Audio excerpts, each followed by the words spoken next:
There are people who are born into the world, and there are people who are born into the camera. Natalie Wood was the second kind. From the time she was 4 years old, the lens was pointed at her face, and the face gave back something that no director could manufacture and no acting coach could teach: a quality of absolute presence, of being, somehow, more real on screen than real life allowed most people to be anywhere. She never had a childhood. What she had instead was a career, and a mother who made sure those two things were never confused. Natasha Nikolaevna Zakharenko was born on July 20th, 1938, in San Francisco, to Russian immigrant parents.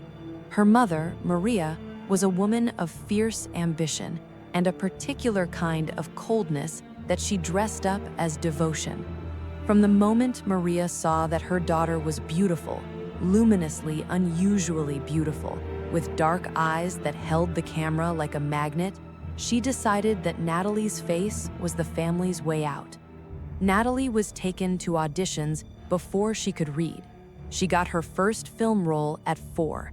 By the time she was 7, she was starring in Miracle on 34th Street, alongside Maureen O'Hara and Edmund Gwenn, playing a little girl who learns to believe in Santa Claus with a quiet, unshowy naturalism that made grown adults weep in cinemas across America. She was 7 years old, and she was already a professional. What that meant, in practice, was a childhood built entirely around the needs of the industry. School happened between takes. Friendships were difficult to sustain when your schedule belonged to a studio. Emotions were something you performed on cue, not something you were allowed to process in private. Maria controlled everything: the roles, the image, the access, the narrative. Natalie was not a child being raised, she was a product being managed, and she was good enough at the work and perceptive enough about what people needed from her that she delivered what was asked, without anyone outside the family understanding the cost.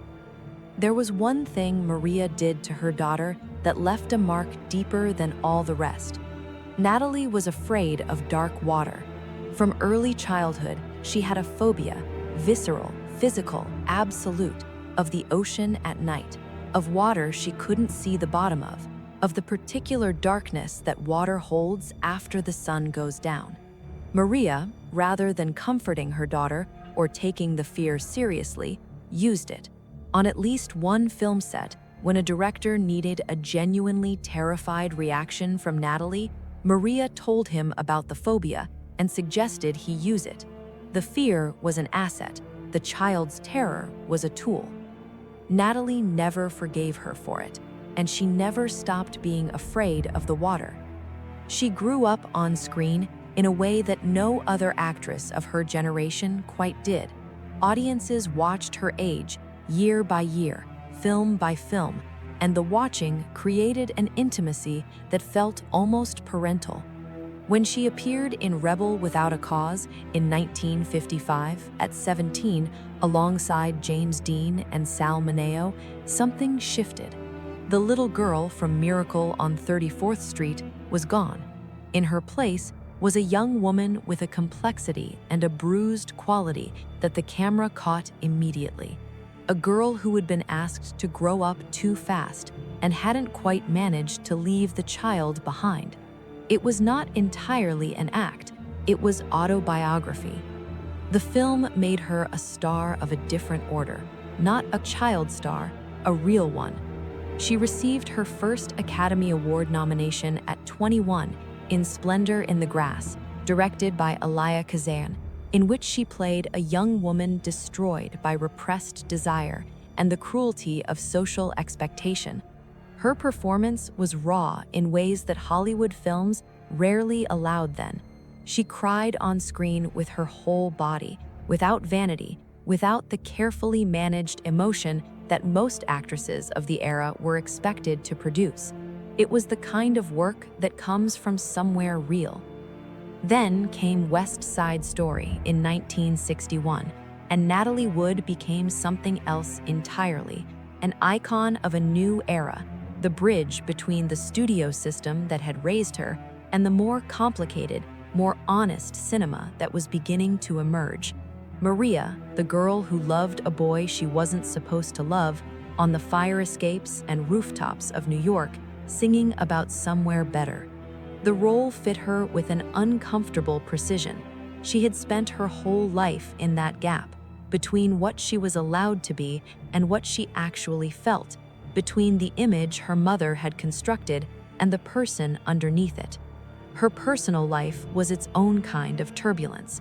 She married Robert Wagner twice, the first time in 1957 when she was 18 and he was the most handsome man in Hollywood, and the second time in 1972, after a decade apart, that had included her marriage to producer Richard Gregson and a great deal of pain on both sides. Between the marriages, she had a long and serious relationship with Warren Beatty, who loved her in his way, but not in the way she needed, and who left her, and who she never entirely got over. Those who knew her well described a woman of extraordinary warmth, of genuine humor, of deep loyalty to the people she loved. She was, friends said, the kind of person who remembered everything: your birthday, the thing you'd mentioned once in passing, the name of your dog. She made people feel seen in the way that people who have spent their whole lives being looked at sometimes learn to look back with an unusual attention. But underneath the warmth was the anxiety that had been installed in her before she was old enough to understand what was happening.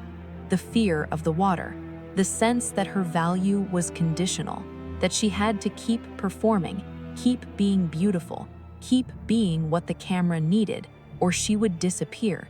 She was in therapy for most of her adult life.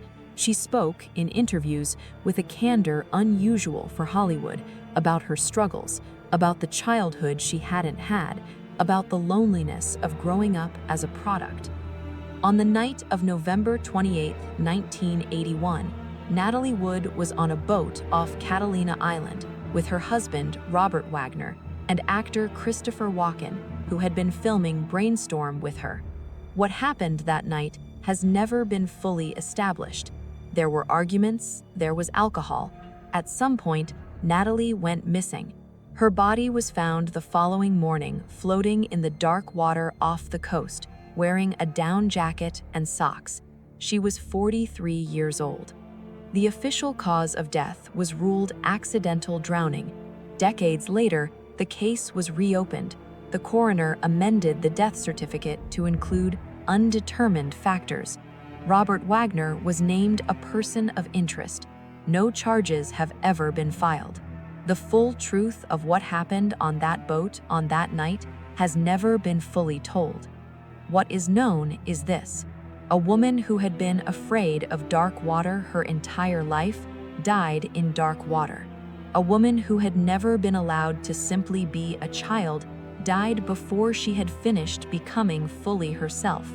A woman who had given the camera everything it asked of her, from the age of 4 to the last film she never finished, died without the world ever quite understanding what it had taken from her.